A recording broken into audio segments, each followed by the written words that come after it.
Welcome to the Slop Farm. Enjoy the video. In this video, I will explain how to reset your Hyundai Tucson after an oil change.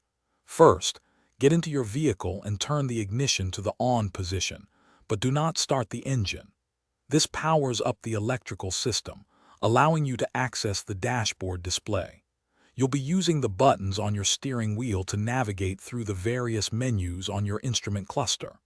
This process is straightforward and does not require any special equipment. Next, use the mode or menu button on your steering wheel to cycle through the main display options until you find the service or maintenance menu. This is usually represented by a wrench icon or similar symbol.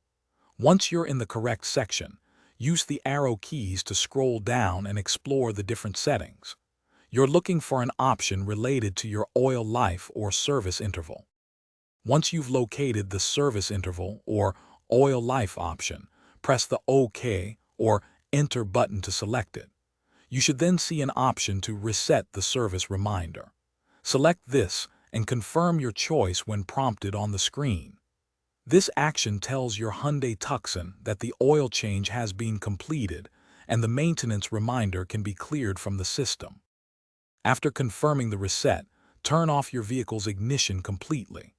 Then, restart the engine to ensure the oil change reminder light has been successfully cleared from your dashboard. If the light persists, double-check your steps or consult your owner's manual for specific model instructions. Remember, regular oil changes are crucial for engine health.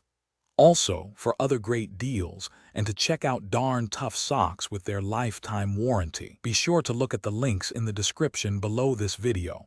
Thanks for watching. Thanks for watching. Consider subscribing if we helped you today.